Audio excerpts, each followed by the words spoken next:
Hello friends. और समृद्ध शहर वो काम करते देख रहा था। एक छोटी सी बेंच पर कुल्हाड़ी और हांसिया जैसे कुछ औजार बेचने के लिए रखे थे। दूसरी ओर भट्टी जल रही थी। औजार बनाने के लिए दो लोग लोहे की एक छड़ को गर्म कर उसे पीट रहे थे। प्रभाकर को ये सब बड़ा मजेदार लग रहा था। लोहे के औजार और खेती। लोहे का प्रयोग आज एक आम बात है। लोहे की चीजें हमारी रोजमर्रा की जिंदगी का हिस्सा बन गई हैं। इस महाद्वीप में लोहे का प्रयोग लगभग 3000 साल पहले शुरू हुआ था। महापाषाण कब्रों में लोहे के औजार और हथियार बड़ी संख्या में मिले। इनके बारे में अध्याय 4 में हम लोगों ने पढ़ा था। करीब 2500 वर्ष पहले लोहे के औजार के बढ़ते उपयोग का प्रमाण मिलता है। इनमें जंगलों को साड़ियाँ और जुताई के लिए हलों ने देखा था। कृषि उत्पादन बढ़ाने के लिए उठाए गए अन्य कदम। सिंचाई। समृद्ध गांवों के बिना राजाओं तथा उनके राज्यों का बने रहना मुश्किल था। जिस तरह कृषि के विकास में नौजार तथा रोपाई अध्याय 5 में देखा था, उसी तरह सिंचाई भी काफी उपयोगी साबित हुई है। इस समय सिंचाई के लिए नहरें, तालाब तथा कृत्रिम जलाशय बनाए गए। आगे देख लेते हैं। इस चार्ट में तुम्हें सिंचाई से आए परिवर्तन दिखाए गए। खाली स्थानों में सही वाक्य भरने होंगे। लोगों द्वारा परिश्रम किया गया, किसानों को लाभ मिला क्योंकि अब उत्पादन की अनिश्चितता घट गई। कर अदा करने के लिए किसानों को उत्पादन बढ़ाना था। राजाओं ने सिंचाई की योजना बनाई और धन खर्च किया। इस तरह से आपको ये मिलान बढ़ने, इसका स्क्रीनशॉट आप लोग ले लें। आगे देख लेते हैं। गाँव में कौन रहते थे। इस उपमहाद्वीप के दक्षिण तथा उत्तरी हिस्सों के अधिकांश गांवों में कम से कम 3 तरह के लोग रहते थे। तमिल क्षेत्र में बड़े भूस्वामियों को बेल्ला, साधारण हलवाओं को उड़वार और भूमिहीन मजदूर दास, केडिशार और अदमई कहलाते थे। देश के उत्तरी हिस्से में गांव का प्रधान व्यक्ति ग्राम भोजक कहलाता था। अक्सर एक ही परिवार के लोग इस पद पर कई पीढ़ियों तक बने रहते थे, यानी कि यह पद आनुवंशिक था। ग्राम भोज के पद पर आमतौर पर गांव का सबसे बड़ा भूस्वामी होता था। साधारणतः इनकी जमीन पर इनके दास और मजदूर काम करते थे। इसके अतिरिक्त प्रभावशाली होने के कारण प्राय राजा भी कर वसूलने का काम इन्हें ही सौंप देते थे। यह न्यायाधीश का और कभी कभी पुलिस का भी काम करते थे। ग्राम भोजकों के अलावा अन्य स्वतंत्र कृषक भी होते थे जिन्हें गृहपति कहते थे। इनमें ज्यादातर छोटे किसान ही होते थे। इसके अतिरिक्त कुछ ऐसे स्त्री पुरुष थे जिनके पास अपनी जमीन नहीं होती थी। इनमें दास कर्मकार आते थे जिन्हें दूसरों की जमीन पर काम करने अपने जीविका चलानी पड़ती थी। अधिकांश गांवों में लोहार, कुम्हार, बढ़ई तथा बुनकर जैसे कुछ शिल्पकार भी होते थे। प्राचीनतम तमिल रचनाएं। तमिल की प्राचीनतम रचनाओं को संगम साहित्य कहते थे। इनकी रचना करीब 2300 साल पहले की गई। इन्हें संगम इसलिए कहा जाता है क्योंकि मदुरै के कवियों के सम्मेलन में इनका संकलन किया जाता था। गांव में रहने वालों के जिन तमिल नामों का उल्लेख यहाँ किया गया वे संगम साहित्य में पाए जाते हैं। नगर क्या कहती हैं कहानियां, यात्रा, विवरण, मूर्ति कलाएं और पुरातत्व। तुमने जातकों के बारे में सुना होगा। ये वो कहानियां जो आम लोग में प्रचलित थी। बौद्ध भिक्षुओं ने इनका संकलन किया। ये एक जातक कथा दी गई है जिसमें यह बताया गया है कि एक निर्धन किस तरह धीरे धीरे धनी बन जाता है। एक निर्धन करीब एक शहर में एक गरीब युवक रहता था। उसके पास एक मरे चूहे के अलावा कुछ भी नहीं था। उसने उस चूहे को एक सिक्के में एक भोजनालय वाले की बिल्ली के लिए भेज दिया। फिर एक दिन बड़ी जोर की आंधी आई। राजा का बगीचा टूटी टहनियों और पत्तियों से भर गया। उनका माली इसे साफ करने की बात से परेशान हो उठा। युवक ने माली से कहा कि अगर लकड़ियां और पत्ते उसे मिल जाएं तो वे बगीचे की सफाई कर सकता है। माली तुरंत मान गया। युवक ने पास खेल रहे बच्चों को यह कहकर इकट्ठा कर लिया कि प्रत्येक टहनी और पत्ते के बदले में उन्हें एक मिठाई मिलेगी। देखते ही देखते उन्होंने बगीचे से एक तिनका चुनकर गेट के पास इकट्ठा कर दिया। तभी उधर से राजा का कुम्हार बर्तनों को पकाने के लिए ईंधन की तलाश में गुजरा। उसने पूरे ढेर को खरीद लिया। इस तरह युवक के पास कुछ और पैसे हो गए। अब इस युवक ने एक और योजना बनाई।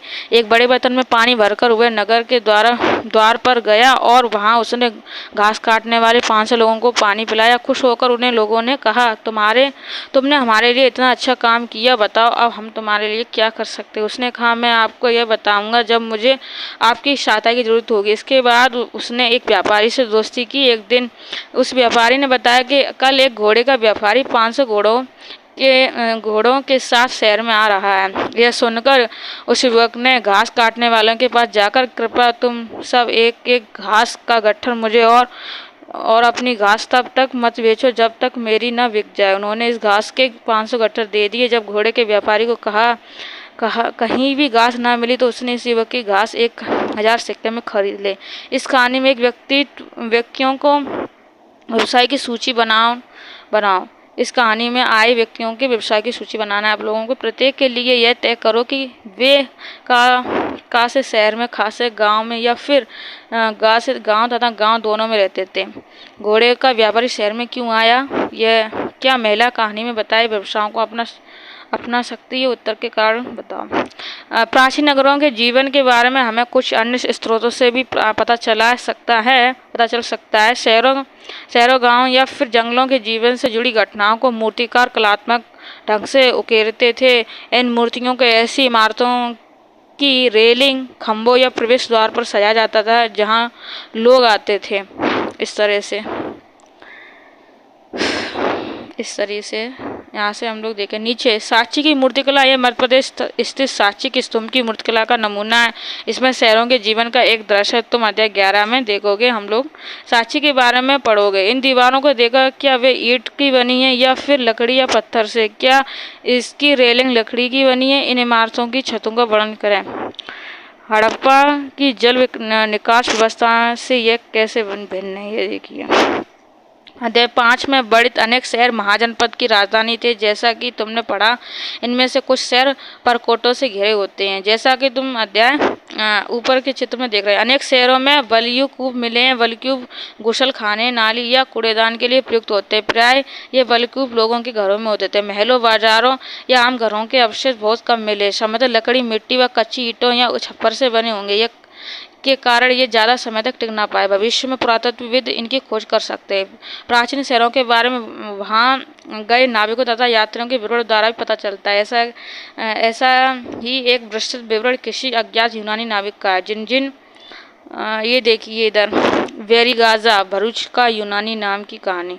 वेरीगाजा की सकरी खाड़ी में समुद्र से आने वालों के लिए एक नाव चला पाना बहुत मुश्किल होता था। राजा के द्वारा नियुक्त कुशल और अनुभवी स्थानीय मछुआरे ही यहाँ जहाज ला सकते थे। वेरीगाजा में शराब, तांबा, टीन, शीशा, मूंगा, फुकराज, कपड़े, सोने और चांदी के सिक्के का आयात होता था।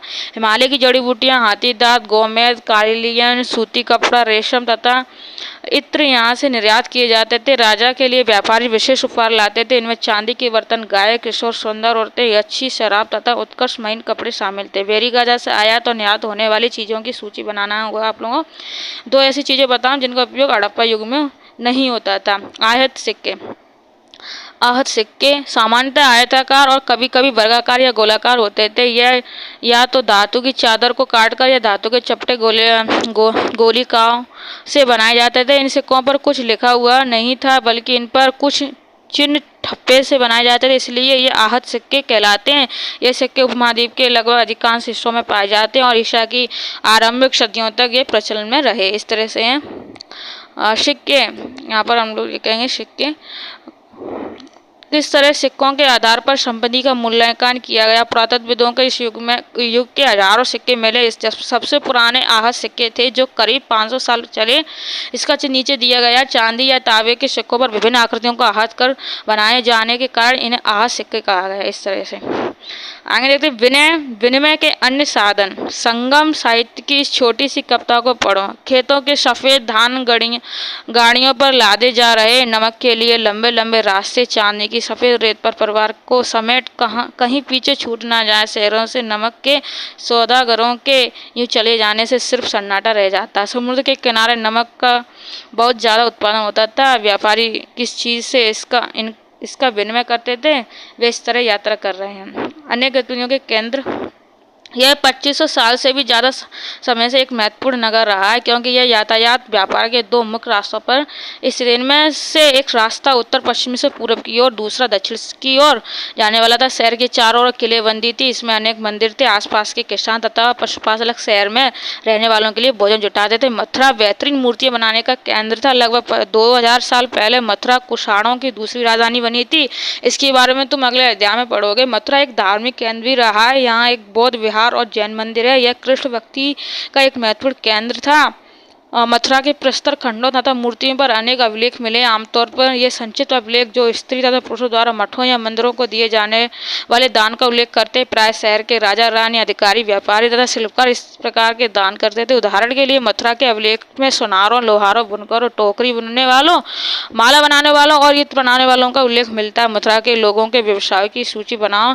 एक ऐसे व्यवसाय का नाम बताओ जो हड़प्पा में नहीं थी। शिल्पकार तथा शिल्प तथा शिल्पकार। पुरास्थलों से शिल्प के नमूने मिले। इनमें मिट्टी के बहुत ही पतले और सुंदर बर्तन मिले। इन्हें उत्तरी काले चमकीले पात्र कहा जाता है क्योंकि ये ज्यादातर उपमहाद्वीप के उत्तरी भाग में मिले हैं। उत्तरी काले चमके पात्र, इनको NBPW भी कहते हैं। यह एक कठोर चाक निर्मित धातु की तरह दिखने वाले तथा चमकदार काली सतह वाले पात्र हैं। इसे बनाने के लिए कुम्हार मिट्टी के बर्तनों को भट्टों पर उच्च तापमान पर रखते थे, जिसके परिणामस्वरूप इन बर्तनों की बाहरी सतह काली हो जाती थी। इन पर पतली काली लेप भी लगाई जाती थी जो इस बर्तन को शीशे जैसी चमकदार चमक प्रदान करता था। ठीक है। अनेक शिल्पकार तथा व्यापारी अपने संग, यहाँ पर हम देखेंगे, अनेक शिल्पकार तथा व्यापारी अपने संग बनाने लगे थे जिन्हें श्रेणी कहते हैं। शिल्पकारों की श्रेणियों का काम प्रशिक्षण देना, कच्चा माल उपलब्ध कराना तथा तैयार माल का विवरण करना, जबकि व्यापारियों की श्रेणियां व्यापार का संचालन करती थी। श्रेणियां बैंक के रूप में काम करती थी जहां लोग पैसे जमा करते थे। इन धन का निवेश लाभ के लिए किया जाता था। उससे मिले लाभ का कुछ हिस्सा जमा करने वालों को लौटा दिया जाता था या फिर मठ आदि धार्मिक स्थानों को दिया जाता था।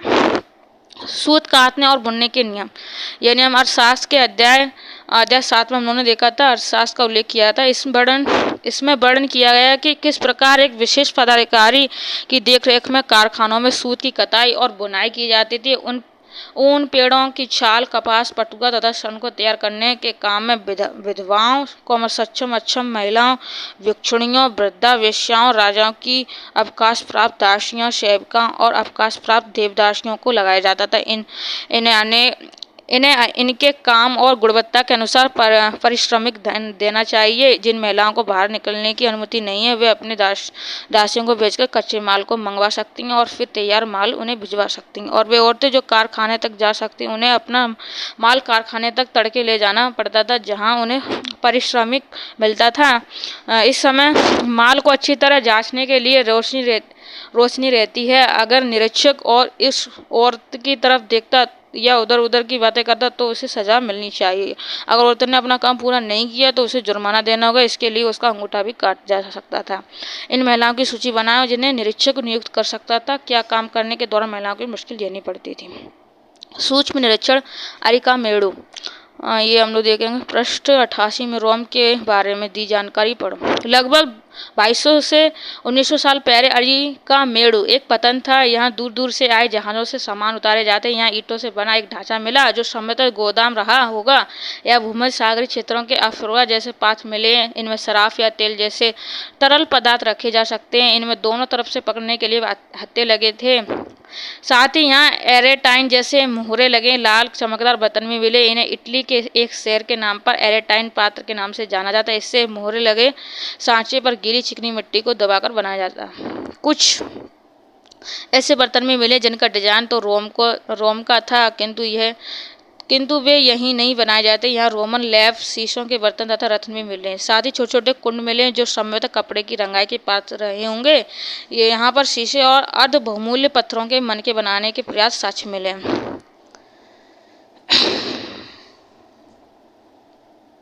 ये यूरोप के सबसे पुराने शहरों में से एक है। इसका विकास लगभग तभी हुआ जब गंगा के मैदान के शहर बसे रहे। रोम एक बहुत बड़े साम्राज्य की राजधानी। यह यूरोप, उत्तरी अमेरिका तथा पश्चिमी एशिया तक फैला साम्राज्य है। इसके सबसे महत्वपूर्ण शासकों में से एक ऑगस्टस ने करीब 2000 साल पहले शासन किया। उसने कहा था कि रोम ईंटों का शहर था जिसे मैंने संगमरमर बनाया। ऑगस्टस और उसके बाद शासकों ने कई मंदिर तथा महल भी बनाए। ऑगस्टस ने बड़े बड़े रंगमंडल एम्फीथिएटर बनवाए। इनमें चारों तरफ दर्शकों के बैठने की सीढ़ी नुमा जगह होती हैं। यहाँ लोग विभिन्न प्रकार के कार्यक्रम देख सकते हैं। उन्होंने स्नानागार भी बनवाए। यहाँ स्त्रियों तथा पुरुषों के अलग अलग समय रिहाई थे। यहाँ लोग एक दूसरे से मिलते थे और आराम करते थे। बड़े बड़े जलवायु सेतु एक्वाडक्ट के जरिए शहरों के स्नानागार, फव्वारों तथा गुसल खानों के लिए पानी लाया जाता था। इस तरह से अब कल्पना करो तुम बेरी गाजा में रहते हो और पतन देखने निकले हो, तुम्हें क्या क्या देखने को मिलेगा यह आप सोच के बताना। उपयोगी शब्द लोहा, गांव, सिंचाई, संगम, नगर, वलयकूप, पतन श्रेणी। ये सब भरना है खाली स्थान। और कुछ महत्वपूर्ण तिथियां। उपमहाद्वीपों में लोहे के प्रयोग की शुरुआत 3000 साल पहले हुई थी। लोहे के प्रयोग में बढ़ोतरी नगर आहत सिक्के करीब 25 साल पहले हुआ था।